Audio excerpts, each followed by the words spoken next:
আসসালামু আলাইকুম। কি আসসালামু আলাইকুম? আপনাদের কি কোনো ন্যূনতম জ্ঞান নেই?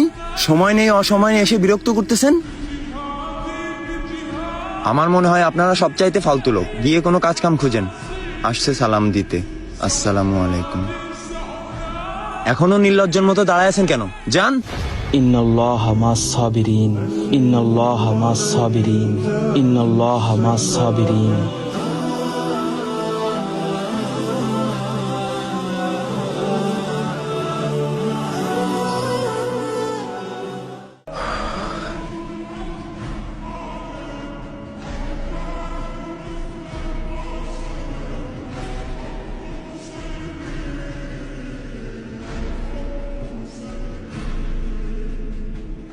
আমি শেখ হুজুর, আপনি ওনার জবাব কেন দিলেন না?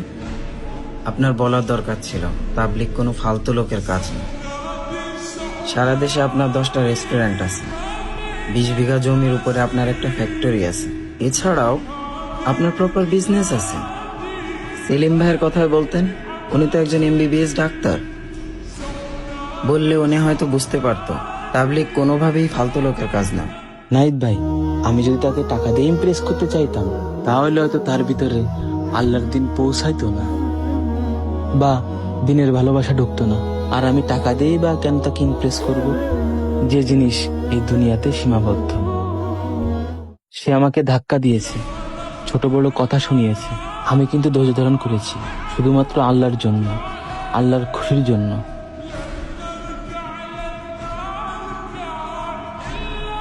হয়তো আমাদের ধৈর্য ধারণ করার ওসিলায় আল্লাহ পাক তাকে মসজিদে নিয়ে আসতে পারেন। আপনি ঠিকই বলেছেন আমির সাহেব। আমির সাহেব, আপনার ধৈর্য আমাকে বাধ্য করেছে মসজিদে আসার জন্য।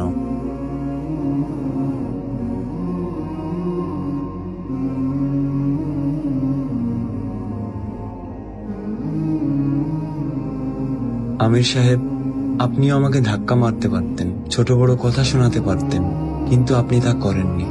আপনি ধৈর্য ধরেছেন। আপনি আসলে একজন মহান ব্যক্তি। বিশ্বাস করেন আমির সাহেব, আমি খুব পেরেশানির ভিতরে পড়ে গিয়েছিলাম। কি আসসালামু আলাইকুম? আপনাদের কি কোনো ন্যূনতম জ্ঞান নেই? আমার মনে হয় আপনারা সবচাইতে ফালতু লোক। গিয়ে কোনো কাজ কাম খুঁজেন। আসছে সালাম দিতে। এখনো নির্লজ্জের মতো দাঁড়ায় আছেন কেন? যান।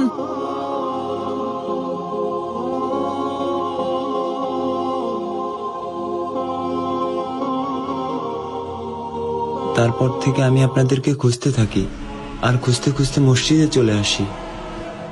এই খুব সুন্দর দিন আমিও শিখতে চাই। সুবহানাল্লাহ।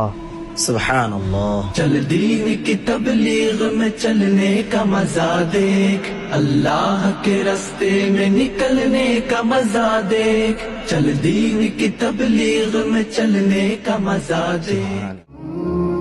রাসেল ভাই, আমাদের দিন আসলেই খুব সুন্দর। ওই দিন একটা জিনিস আমি শিখেছি, যে জিনিস মানুষ ধৈর্য ধরে হাসিল করতে পারে, সেই জিনিস টাকা অথবা পৃথিবীর কোনো কিছু দিয়ে সম্ভব না।